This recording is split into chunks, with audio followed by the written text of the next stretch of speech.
ಯುದ್ಧದ ಟೈಮಲ್ಲಿ bitcoin boom, ಷೇರುಪೇಟೆ crash ಆಗಿದ್ಯಾಕೆ? ಒಂದು ಕಡೆ ಭೀಕರ ಯುದ್ಧ, ಇನ್ನೊಂದು ಕಡೆ ಷೇರುಪೇಟೆಯಲ್ಲಿ ನರಕ. ಇರಾನ್ ಕದನ ಶುರುವಾದಾಗಿನಿಂದ ಇಡೀ ಜಗತ್ತಿನ ಎಕನಾಮಿ ನಡುಗ್ತಿದೆ.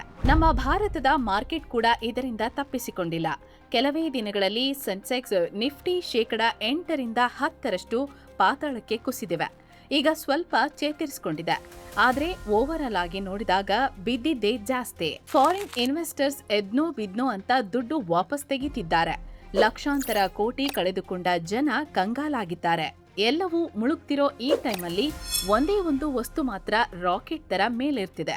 ಅದೇ ಬಿಟ್ಕಾಯಿನ್. ಯುದ್ಧ ಶುರುವಾದಾಗಿನಿಂದ ಬಿಟ್ಕಾಯಿನ್ ರೇಟ್ ಸುಮಾರು 10% ಏರಿಕೆ ಕಂಡಿದೆ.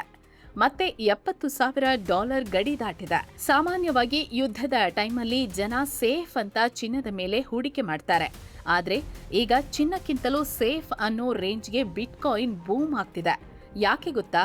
ಇದರ ಹಿಂದೆ ಇರೋದು ಬರೀ ಇನ್ವೆಸ್ಟರ್ಸ್ ಮಾತ್ರವಲ್ಲ, ಬದಲಾಗಿ ಅಮೆರಿಕದ ಕಣ್ಣಿಗೆ ಮಣ್ಣೆರಚಿ ಡಾಲರ್ ಸಾಮ್ರಾಜ್ಯಕ್ಕೆ ಸಡ್ಡು ಹೊಡಿತಿರೋ ಒಂದು ಇಸ್ಲಾಮಿಕ್ ರಾಷ್ಟ್ರ.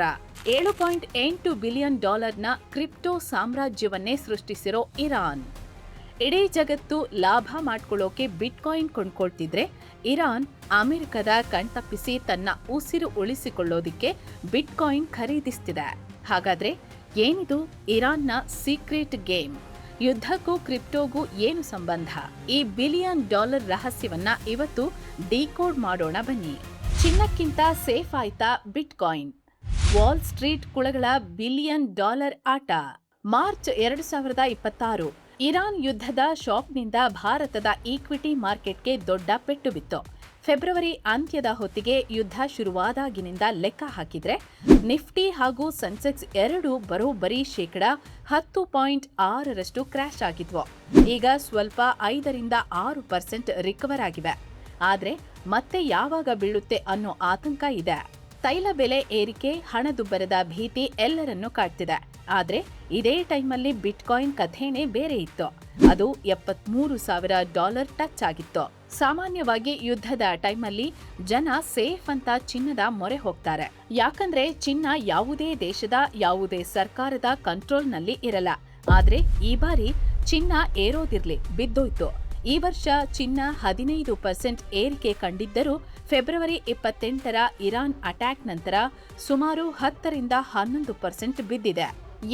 ಟ್ರೆಜರಿ ಬಾಂಡ್ಗಳಂತಹ ಸೇಫ್ ಅಸೆಟ್ಗಳು ಕೂಡ ಮಲಗಿಬಿಟ್ಟಿವೆ. ಆದರೆ ಬಿಟ್ಕಾಯಿನ್ ಮಾತ್ರ ಎಲ್ಲವನ್ನ ಮೀರಿಸಿ ಬೆಳೀತಿದೆ. ನಿನ್ನೆ ಒಂದಿನ ಬಿದ್ದಿದೆ. ಆದರೆ ಯುದ್ಧ ಶುರುವಾದಾಗಿನಿಂದ ಹಿಡಿದ್ರೆ ಸುಮಾರು 8ರಿಂದ 10ರಷ್ಟು ಏರಿಕೆ ಕಂಡಿದೆ. ಇದಕ್ಕೆ ಮುಖ್ಯವಾಗಿ 2 ಕಾರಣಗಳಿವೆ. ಅದರಲ್ಲಿ ಮೊದಲನೆಯದು ವಾಲ್ ಸ್ಟ್ರೀಟ್. ಅವರು ಬಿಟ್ಕಾಯಿನ್ನ ಒಮ್ಮೆಲೆ ಖರೀದಿ ಮಾಡ್ತಿಲ್ಲ, ಬದಲಾಗಿ ಮಾರುಕಟ್ಟೆ ನಾಡಿಮಿಡಿತ ನೋಡ್ಕೊಂಡು ಬೆಲೆ ಸರಿಯಾಗಿದೆ ಅನ್ನಿಸಿದಾಗಲೆಲ್ಲ ಹಂತ ಹಂತವಾಗಿ ಖರೀದಿ ಮಾಡ್ತಿದ್ದಾರೆ. ಅದು ನೇರವಾಗಿ ಅಲ್ಲ, ETF ಮೂಲಕ, ಅಂದ್ರೆ ಎಕ್ಸ್ಚೇಂಜ್ ಟ್ರೇಡೆಡ್ ಫಂಡ್. ಇದು ನೋಡೋಕೆ ಒಂಥರ ಮ್ಯೂಚುವಲ್ ಫಂಡ್ ಇದ್ದ ಹಾಗೆ, ಆದ್ರೆ ಇಲ್ಲಿರೋದು ಡಿಜಿಟಲ್ ಅಸೆಟ್. ಸಿಂಪಲ್ ಆಗಿ ಹೇಳ್ಬೇಕು ಅಂದ್ರೆ, ಮೊದಲೆಲ್ಲ ಬಿಟ್ಕಾಯಿನ್ ತಗೋಬೇಕು ಅಂದ್ರೆ ಕ್ರಿಪ್ಟೋ ಎಕ್ಸ್ಚೇಂಜ್ಗೆ ಹೋಗಿ ಅಕೌಂಟ್ ಓಪನ್ ಮಾಡಿ ಪ್ರೈವೇಟ್ ಕೀ ವಾಲೆಟ್ ಅಂತ ತಲೆನೋವು ಇರ್ತಿತ್ತು. ಆದ್ರೆ ಈಗ ಹಾಗಿಲ್ಲ. ನಾರ್ಮಲ್ ಷೇರುಗಳನ್ನ ಹೇಗೆ ಕೊಂಡ್ಕೊಳ್ತೀವೋ ಹಾಗೆ ಬಿಟ್ಕಾಯಿನ್ ಕೂಡ ಖರೀದಿ ಮಾಡಬಹುದು. ಹಣಕಾಸು ತಜ್ಞರು ಒಂದು ಫಂಡ್ ರೆಡಿ ಮಾಡ್ತಾರೆ. ಹೂಡಿಕೆದಾರರು ಆ ಫಂಡ್ಗೆ ಹಣ ಹಾಕ್ತಾರೆ. ತಜ್ಞರು ಆ ಹಣದಿಂದ ಬಿಟ್ಕಾಯಿನ್ ಖರೀದಿಸ್ತಾರೆ. ಇಲ್ಲಿ ಹೂಡಿಕೆದಾರನ ಕೈಗೆ ನೇರವಾಗಿ ಯಾವುದೇ ಕಾಯಿನ್ ಸಿಗಲ್ಲ. ಅವನ ಬಳಿ ಡಿಜಿಟಲ್ ವ್ಯಾಲೆಟ್ ಕೂಡ ಇರಬೇಕಿಲ್ಲ. ಬದಲಾಗಿ ಆ ಫಂಡ್ನ ಒಂದು ಷೇರು ಮಾತ್ರ ಅವನಿಗೆ ಸಿಗುತ್ತೆ. ರಿಸ್ಕ್ ಕಡಿಮೆ, ಲಾಭ ಜಾಸ್ತಿ. ಕೇವಲ ಮಾರ್ಚ್ ಒಂದೇ ತಿಂಗಳಲ್ಲಿ ಬರೋಬ್ಬರಿ $1.5 ಬಿಲಿಯನ್ ಹಣ ಈ ಬಿಟ್ಕಾಯಿನ್ ETFಗಳಿಗೆ ಹರಿದು ಬಂದಿದೆ. ಅಂದರೆ ಅಂದಾಜು 12,000 ಕೋಟಿ ರೂಪಾಯಿ. ಇದು ಬಿಟ್ಕಾಯಿನ್ ಏರಿಕೆಗೆ ಒಂದು ಪ್ರಮುಖ ಕಾರಣ. ಆದ್ರೆ ಮುಖ್ಯ ಕಾರಣ ಇದಲ್ಲ ಸ್ನೇಹಿತರೆ. ಅಸಲಿ ಮ್ಯಾಟರ್ ಇರೋದು ಮಧ್ಯಪ್ರಾಚ್ಯದ ರಣರಂಗದಲ್ಲಿ. ಅದೇ ಇರಾನ್. ಅಮೆರಿಕದ ಕಣ್ಣಿಗೆ ಮಣ್ಣೆರಚಿದ ಇರಾನ್. $8 ಬಿಲಿಯನ್ ನ ಸೀಕ್ರೆಟ್. ಇರಾನ್ನಲ್ಲಿ ನಡೆದ ಆ ಸೀಕ್ರೆಟ್ ಆಪರೇಷನ್ ಏಕಾಏಕಿ $10 ಬಿಲಿಯನ್ ಮಾಯ. ಇರಾನ್ ಅಮೆರಿಕದ ಕಡುವೈರಿ. ಹಲವು ದಶಕಗಳಿಂದ ಅಮೆರಿಕದ ಕಠಿಣ ಆರ್ಥಿಕ ದಿಗ್ಬಂಧನ, ಸ್ಯಾಂಕ್ಷನ್ಗಳನ್ನ ಎದುರಿಸ್ತಿರೋ ದೇಶ. ಇಂಥ ದೇಶ ಈಗ ಕ್ರಿಪ್ಟೋ ಮಾರ್ಕೆಟ್ ಅಲ್ಲಿ ಬಹುದೊಡ್ಡ ಆಟ ಶುರು ಮಾಡಿದೆ. ಯಾವಾಗ ಅಮೆರಿಕ ಜೊತೆ ಯುದ್ಧ ಶುರುವಾಯಿತೋ ಇರಾನ್ನ ಕ್ರಿಪ್ಟೋ ಮಾರ್ಕೆಟ್ನಲ್ಲಿ ದೊಡ್ಡ ಸಂಚಲನ ಸೃಷ್ಟಿಯಾಯಿತು. ಇರಾನ್ನ ಅತಿ ದೊಡ್ಡ ಕ್ರಿಪ್ಟೋ ಎಕ್ಸ್ಚೇಂಜ್ ಹೆಸರು ನೋಬಿಟೆಕ್ಸ್. ಇಲ್ಲಿ 1,10,00,000ಕ್ಕೂ ಹೆಚ್ಚು ಯೂಸರ್ಸ್ ಇದ್ದಾರೆ. ಯಾವಾಗ ಯುದ್ಧದ ಮುನ್ಸೂಚನೆ ಸಿಕ್ತೋ ಆಗಲೇ ಇಲ್ಲಿ ಭರ್ಜರಿ ಚಟುವಟಿಕೆ ಶುರುವಾಗಿದೆ. ಯುದ್ಧ ಶುರುವಾದ ಮೊದಲ ದಿನ ಒಂದೇ ಗಂಟೆಯಲ್ಲಿ $2 ಮಿಲಿಯನ್ ಅಧಿಕ ಮೌಲ್ಯದ ಕ್ರಿಪ್ಟೋ ಹಣ ಇಲ್ಲಿಂದ ಹೊರಗೆ ಹರಿದು ಬಂದಿದೆ. ಇದು ಸಾಮಾನ್ಯ ದಿನಗಳಿಗಿಂತ 8 ಪಟ್ಟು ಹೆಚ್ಚು. ಕೆಲವೇ ದಿನಗಳಲ್ಲಿ ಒಟ್ಟು $10 ಮಿಲಿಯನ್ ಹಣ ಎಕ್ಸ್ಚೇಂಜ್ನಿಂದ ಖಾಲಿಯಾಗಿದೆ. ಎಕ್ಸ್ಪರ್ಟ್ಸ್ ಪ್ರಕಾರ ಕ್ರಿಪ್ಟೋ ವಹಿವಾಟಲ್ಲಿ 700% ಸ್ಪೈಕ್ ಕಾಣಿಸಿಕೊಂಡಿದೆ.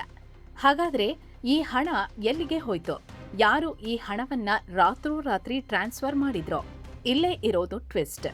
ಕೆಲವು ವರದಿಗಳ ಪ್ರಕಾರ ಈ ಹಣ ವಿದೇಶಿ ಪ್ಲಾಟ್ಫಾರ್ಮ್ಗಳಿಗೆ ಶಿಫ್ಟ್ ಆಗಿದೆ.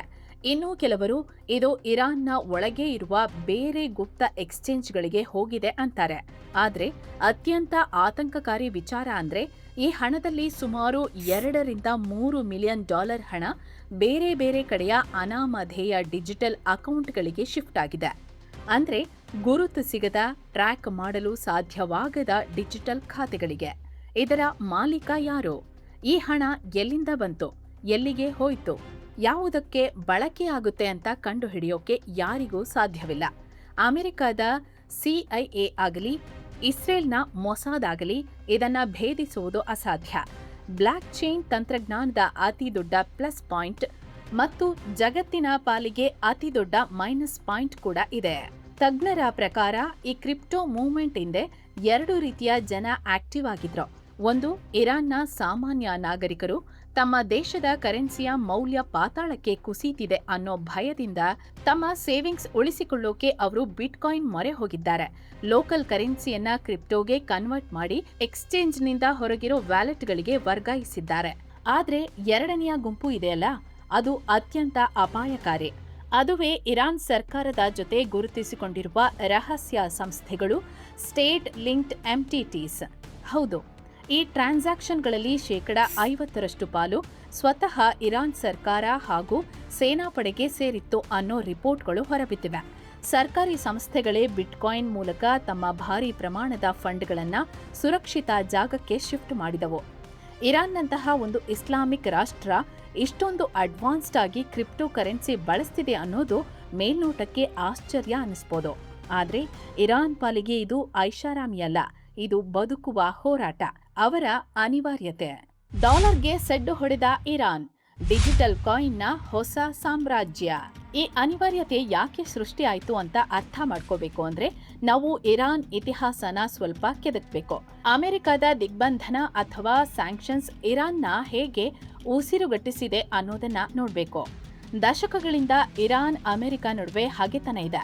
ಅಮೆರಿಕ ಇರಾನ್ ಮೇಲೆ ಕಠಿಣ ಆರ್ಥಿಕ ದಿಗ್ಬಂಧನ ಹೇರಿದೆ. ಇದರ ಅತಿ ದೊಡ್ಡ ಪೆಟ್ಟು ಬಿದ್ದಿದ್ದು 2012ರಲ್ಲಿ.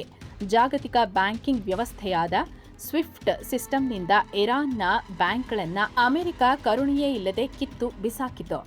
ನಿಮಗೆ ಗೊತ್ತಿರಲಿ, ಈ ಸ್ವಿಫ್ಟ್ ಅನ್ನೋದು ಇಡೀ ಜಗತ್ತಿನ ಬ್ಯಾಂಕ್ಗಳು ಹಣ ವರ್ಗಾವಣೆ ಮಾಡಲು ಬಳಸುವ ಒಂದು ಗ್ಲೋಬಲ್ ಮೆಸೇಜಿಂಗ್ ಸಿಸ್ಟಮ್. ಒಂದು ದೇಶದಿಂದ ಇನ್ನೊಂದು ದೇಶಕ್ಕೆ ಹಣ ಹೋಗಬೇಕು, ಬಿಸ್ನೆಸ್ ನಡೆಯಬೇಕು ಅಂದ್ರೆ ಈ ಸ್ವಿಫ್ಟ್ ಬೇಕೇ ಬೇಕು. ಯಾವಾಗ ಈ ಸಿಸ್ಟಮ್ನಿಂದ ಹೊರಗಿಡಲಾಯಿತು, ಇರಾನ್ನ ಆರ್ಥಿಕತೆ ಉಸಿರುಗಟ್ಟಲು ಶುರುವಾಯಿತು. ಅಮೆರಿಕನ್ ಡಾಲರ್ ಇಲ್ಲದೆ ಇರಾನ್ ಪರದಾಡುವಂತಾಯಿತು. ಇಂಟರ್ನ್ಯಾಷನಲ್ ಲೆವೆಲ್ನಲ್ಲಿ ವ್ಯವಹಾರ ಮಾಡೋದು ಇರಾನ್ಗೆ ಬಹುತೇಕ ಅಸಾಧ್ಯ ಅನ್ನೋ ಪರಿಸ್ಥಿತಿ ನಿರ್ಮಾಣ ಆಯಿತು. ಇರಾನ್ ತಾನು ಉತ್ಪಾದನೆ ಮಾಡೋ ಅತಿದೊಡ್ಡ ಸಂಪತ್ತು ತೈಲನ ಹೊರ ಜಗತ್ತಿಗೆ ಮಾರಿ ಅಧಿಕೃತವಾಗಿ ಡಾಲರ್ ಪಡೆಯುವಂತಿರಲಿಲ್ಲ. ಹೊರಗಿನ ಜಗತ್ತಿನಿಂದ ಯಾವುದೇ ಅತ್ಯಗತ್ಯ ವಸ್ತು, ಔಷಧ, ತಂತ್ರಜ್ಞಾನ ಆಮದು ಮಾಡಿಕೊಳ್ಳುವಂತಿರಲಿಲ್ಲ. ಯಾವುದೇ ವಿದೇಶಿ ಬ್ಯಾಂಕ್ ಇರಾನ್ ಜೊತೆ ವ್ಯವಹಾರ ಮಾಡಿದ್ರೆ ಆ ಬ್ಯಾಂಕ್ ಮೇಲೂ ಅಮೆರಿಕ ಸ್ಯಾಂಕ್ಷನ್ ಹಾಕುತ್ತೆ. ಇದು ಇರಾನ್ನ ಆರ್ಥಿಕತೆನೇ ನರಕ ಮಾಡಿತ್ತು. ಹಣದುಬ್ಬರ ಗಗನಕ್ಕೇರಿತ್ತು. ಇರಾನ್ ಸರ್ಕಾರಕ್ಕೂ ಕೂಡ ಹೊರ ಜಗತ್ತಿನ ಜೊತೆ ಬಿಸ್ನೆಸ್ ಮಾಡುವುದು ಅಸಾಧ್ಯವಾಗಿತ್ತು. ದೇಶ ದಿವಾಳಿಯಾಗುವ ಹಂತಕ್ಕೆ ತಲುಪಿತ್ತು. ಆದರೆ ಇರಾನ್ ಸುಮ್ಮನೆ ಕೂರಲಿಲ್ಲ. ಇದೇ ಸಂಕಟದಲ್ಲಿ ಇರಾನ್ಗೆ ಸಿಕ್ಕ ಆಪತ್ ಬಾಂಧವನೇ ಈ ಕ್ರಿಪ್ಟೋ ಕರೆನ್ಸಿ. ಅಮೆರಿಕಕ್ಕೆ ಸೆಡ್ಡು ಹೊಡೆಯಲು 2019ರಲ್ಲಿ ಇರಾನ್ ಸರ್ಕಾರ ಒಂದು ಮಾಸ್ಟರ್ ಪ್ಲಾನ್ ಮಾಡಿತು. ಅದೇ ಕ್ರಿಪ್ಟೋ ಮೈನಿಂಗ್. ಇರಾನ್ ಸರ್ಕಾರ ಅಫಿಷಿಯಲ್ ಆಗಿ ಮೈನಿಂಗ್ ಅನ್ನ ಲೀಗಲ್ ಮಾಡ್ತು. ಕೈಗಾರಿಕಾ ಮಟ್ಟದಲ್ಲಿ ಅಂದರೆ ದೊಡ್ಡ ದೊಡ್ಡ ಫ್ಯಾಕ್ಟರಿಗಳ ಲೆವೆಲ್ನಲ್ಲಿ ಬಿಟ್ಕಾಯಿನ್ ಮೈನಿಂಗ್ ಮಾಡೋಕೆ ಸರ್ಕಾರವೇ ಲೈಸೆನ್ಸ್ ಕೊಡೋಕೆ ಶುರು ಮಾಡ್ತು. ಜೊತೆಗೆ ಮೈನಿಂಗ್ ಮಾಡೋರಿಗೆ ಫುಲ್ ಡಿಸ್ಕೌಂಟ್ನಲ್ಲಿ ಕರೆಂಟ್ ಕೊಡ್ತು. ಹೀಗಾಗಿ ಸಾವಿರಾರು ಹೈ ಎಂಡ್ ಕಂಪ್ಯೂಟರ್ ಬಳಸಿ ಹಗಲಿರುಳು ಬಿಟ್ಕಾಯಿನ್ ಮೈನಿಂಗ್ ಮಾಡೋದು ಅತ್ಯಂತ ಸುಲಭವಾಯಿತು. ಬದಲಾಗಿ ಈ ಮೈನರ್ಗಳು ತಾವು ಉತ್ಪಾದನೆ ಮಾಡಿದ ಆ ಬಿಟ್ಕಾಯಿನ್ಗಳನ್ನ ಇರಾನ್ ಸೆಂಟ್ರಲ್ ಬ್ಯಾಂಕ್ಗೆ ಮಾರಾಟ ಮಾಡಬೇಕು ಅನ್ನೋ ಕಂಡೀಷನ್ ಹಾಕ್ತು. ಇದು ಎಷ್ಟರ ಮಟ್ಟಿಗೆ ಸಕ್ಸಸ್ ಆಯಿತು ಅಂದ್ರೆ, ಒಂದು ಹಂತದಲ್ಲಿ ಇಡೀ ಜಗತ್ತಿನ ಒಟ್ಟು ಬಿಟ್ಕಾಯಿನ್ ಮೈನಿಂಗ್ನಲ್ಲಿ 4.5% ಕೇವಲ ಇರಾನ್ನಲ್ಲೇ ನಡೀತಿತ್ತು. ಅಮೆರಿಕದ ಡಾಲರ್ ಇಲ್ಲ, ಸ್ವಿಫ್ಟ್ ಸಿಸ್ಟಮ್ ಇಲ್ಲ ಅಂದ್ರೇನಂತೆ, ನಮ್ಮ ಹತ್ರ ಬಿಟ್ಕಾಯಿನ್ ಇದೆ ಅಂತ ಇರಾನ್ ಎದೆ ತಟ್ಟಿ ನಿಲ್ತು. ಅಮೆರಿಕದ ಕಣ್ತಪ್ಪಿಸಿ ಜಾಗತಿಕ ಮಟ್ಟದಲ್ಲಿ ವ್ಯವಹಾರ ಮಾಡಲು ಇರಾನ್ ಒಂದು ಪ್ಯಾರಲಲ್ ಎಕಾನಮಿ ಅಥವಾ ನೆರಳಿನ ಆರ್ಥಿಕತೆಯನ್ನೇ ಸೃಷ್ಟಿ ಮಾಡಿಬಿಟ್ಟಿತ್ತು. ಇರಾನ್ ಸೇನೆ IRGC ಕೈಯಲ್ಲಿ ಡಿಜಿಟಲ್ ಅಸ್ತ್ರ, $10 ಬಿಲಿಯನ್ ನೆರಳಿನ ಆರ್ಥಿಕತೆ. ಇವತ್ತಿನ ದಿನ ಇರಾನ್ನ ಈ ಸೀಕ್ರೆಟ್ ಕ್ರಿಪ್ಟೋ ಮಾರ್ಕೆಟ್ ಸೈಜ್ ಎಷ್ಟು ಗೊತ್ತಾ? ಕೇಳಿದ್ರೆ ನೀವು ಶಾಕ್ ಆಗ್ತೀರಾ. ತಜ್ಞರ ಅಂದಾಜಿನ ಪ್ರಕಾರ ಪ್ರತಿ ವರ್ಷ ಬರೋಬ್ಬರಿ $7.8 ಬಿಲಿಯನ್ನಿಂದ $10 ಬಿಲಿಯನ್. ಅಂದ್ರೆ ಭಾರತದ ರೂಪಾಯಿ ಲೆಕ್ಕದಲ್ಲಿ ಅಂದಾಜು 83,000 ಕೋಟಿ ರೂಪಾಯಿಗಳ ವಹಿವಾಟು ಕೇವಲ ಡಿಜಿಟಲ್ ಕರೆನ್ಸಿ ಮೂಲಕ ನಡೀತಿದೆ. ಅಮೆರಿಕದ ಕಣ್ಣಿಗೆ ಮಣ್ಣೆರಚಿ ಇರಾನ್ ತನ್ನ ವ್ಯವಹಾರ ಮಾಡ್ತಿದೆ. ಈ ಇಡೀ ಆಪರೇಷನ್ನ ಹಿಂದೆ ಇರೋದು ಇರಾನ್ನ ಅತಿ ಪವರ್ಫುಲ್ ಸೇನಾಪಡೆ IRGC. ಇದು ಕೇವಲ ಮಿಲಿಟರಿ ಮಾತ್ರವಲ್ಲ, ಇರಾನ್ನ ಆರ್ಥಿಕತೆಯ ಬಹುದೊಡ್ಡ ಶಕ್ತಿ. ಇರಾನ್ನ ಬಹುತೇಕ ಪ್ರತಿಯೊಂದು ದೊಡ್ಡ ಬಿಸ್ನೆಸ್ನಲ್ಲೂ ಇವರ ಕಂಟ್ರೋಲ್ ಇದೆ. ರಿಪೋರ್ಟ್ಗಳ ಪ್ರಕಾರ ಈ ಪಡೆ 2023ರಿಂದ ಇಲ್ಲಿಯವರೆಗೆ ಬರೋಬ್ಬರಿ $3 ಬಿಲಿಯನ್ ಹಣವನ್ನ ಬಿಟ್ಕಾಯಿನ್ ಮೂಲಕ ಮೂವ್ ಮಾಡಿದೆ. ಇದಕ್ಕಾಗಿ ಸಾವಿರಾರು ಅನಾಮಧೇಯ ಕ್ರಿಪ್ಟೋ ವ್ಯಾಲೆಟ್ಗಳನ್ನು ಬಳಸಿಕೊಳ್ಳಲಾಗಿದೆ. ಇಷ್ಟೇ ಅಲ್ಲ, ಸ್ವತಃ ಇರಾನ್ ಸೆಂಟ್ರಲ್ ಬ್ಯಾಂಕ್ ಕೂಡ ಅಮೆರಿಕನ್ ಡಾಲರ್ಗೆ ಪರ್ಯಾಯವಾಗಿ ಬಳಸಲಾಗುವ USDT ಯಂತಹ ಸ್ಟೇಬಲ್ ಕಾಯಿನ್ಗಳು ಹಾಗೂ ಇತರ ಕ್ರಿಪ್ಟೋ ಅಸೆಟ್ಗಳ ರೂಪದಲ್ಲಿ ಬರೋಬ್ಬರಿ $500 ಮಿಲಿಯನ್ ಹೆಚ್ಚು ಮೌಲ್ಯದ ಡಿಜಿಟಲ್ ಹಣವನ್ನ ಕೂಡಿಟ್ಟುಕೊಂಡಿದೆ. ಯಾಕೆ ಇಷ್ಟೊಂದು ಕ್ರಿಪ್ಟೋ ಬೇಕು? ಯಾಕಂದ್ರೆ ಹೊರಗಿನ ಪ್ರಪಂಚದಿಂದ ಅಗತ್ಯ ವಸ್ತುಗಳನ್ನ, ಔಷಧಿಗಳನ್ನ ತರಿಸಿಕೊಳ್ಳಬೇಕು ಅಂದ್ರೆ ಪೇಮೆಂಟ್ ಮಾಡಲೇಬೇಕು. ಅಮೆರಿಕದ ಸಿಸ್ಟಮ್ ಬಳಸಿದ್ರೆ ತಕ್ಷಣವೇ ಬ್ಲಾಕ್ ಆಗುತ್ತೆ. ಆದ್ರೆ ಕ್ರಿಪ್ಟೋ ಬಳಸಿದ್ರೆ ಯಾರೂ ತಡೆಯೋಕ್ಕಾಗಲ್ಲ. ಗಡಿಗಳ ಹಂಗಿಲ್ಲದೆ, ಬ್ಯಾಂಕ್ಗಳ ಕಂಟ್ರೋಲ್ ಇಲ್ಲದೆ ಅಮೆರಿಕದ ಸ್ಯಾಂಕ್ಷನ್ಸ್ ಅನ್ನ ಬೈಪಾಸ್ ಮಾಡಿ ಇರಾನ್ ಇವತ್ತು ಜಗತ್ತಿನ ಜೊತೆ ಟ್ರೇಡ್ ಮಾಡ್ತಿದೆ ಅಂದ್ರೆ ಅದಕ್ಕೆ ಮುಖ್ಯ ಕಾರಣ ಈ ಬಿಟ್ಕಾಯಿನ್. ಅಮೆರಿಕ ಎಷ್ಟೇ ಕತ್ತು ಹಿಸುಕುವ ಪ್ರಯತ್ನ ಮಾಡಿದ್ರೂ ಇರಾನ್ ಈ ಡಿಜಿಟಲ್ ಅಸ್ತ್ರದ ಮೂಲಕ ಬದುಕುಳಿದಿದೆ. ವಾಲ್ ಸ್ಟ್ರೀಟ್ಗೆ ಲಾಭದಾಸೆ, ಇರಾನ್ಗೆ ಪ್ರಾಣ ಭಿಕ್ಷೆ. ಒಟ್ಟಿನಲ್ಲಿ ಈ ಕಥೆಯನ್ನ ನೋಡಿದ್ರೆ ಜಿಯೋಪಾಲಿಟಿಕ್ಸ್ ಎಷ್ಟು ವಿಚಿತ್ರವಾಗಿದೆ ಅಂತ ಅನ್ಸುತ್ತೆ. ಒಂದೇ ವಸ್ತು, ಆದ್ರೆ ಉದ್ದೇಶಗಳು ಮಾತ್ರ ಸಂಪೂರ್ಣ ಬೇರೆ.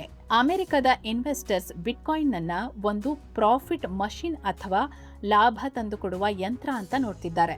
ಆದ್ರೆ ಇನ್ನೊಂದು ಕಡೆ ಇರಾನ್ ಬಿಟ್ಕಾಯಿನ್ ಅನ್ನ ತನ್ನ ಲೈಫ್ ಲೈನ್ ಅಥವಾ ಜೀವನಾಡಿ ಅಂತ ನೋಡ್ತಿದೆ. ಅಮೆರಿಕದ ಇನ್ವೆಸ್ಟರ್ಸ್ಗಳು ಲಾಭದ ಹಿಂದೆ ಓಡ್ತಿದ್ರೆ ಇರಾನ್ ತನ್ನ ಅಸ್ತಿತ್ವ ಉಳಿಸಿಕೊಳ್ಳುವ ಹೋರಾಟದಲ್ಲಿ ಕ್ರಿಪ್ಟೋ ಬಳಸ್ತಿದೆ. ಇದೇ ಬಿಟ್ಕಾಯಿನ್ನ ಅಸಲಿ ಪವರ್. ಇದೇ ಇವತ್ತಿನ ಜಿಯೋಪಾಲಿಟಿಕ್ಸ್ನ ಹೊಸ ಮುಖ. ಯುದ್ಧ ಹಾಗೂ ಆರ್ಥಿಕತೆಯ ಈ ಹೊಸ ಡಿಜಿಟಲ್ ಆಟ ಮುಂದೆ ಎಲ್ಲಿಗೆ ಹೋಗಿ ತಲುಪುತ್ತೋ ಅನ್ನೋದನ್ನ ಕಾದು ನೋಡಬೇಕು. ಇದರ ಬಗ್ಗೆ ನಿಮ್ಮ ಅಭಿಪ್ರಾಯ ಏನು? ಇರಾನ್ನ ಈ ಸರ್ವೈವಲ್ ಸ್ಟ್ರಾಟಜಿ ಬಗ್ಗೆ ನೀವೇನು ಹೇಳ್ತೀರಾ? ಕಮೆಂಟ್ ಮಾಡಿ ತಿಳಿಸಿ. ನಮಸ್ಕಾರ.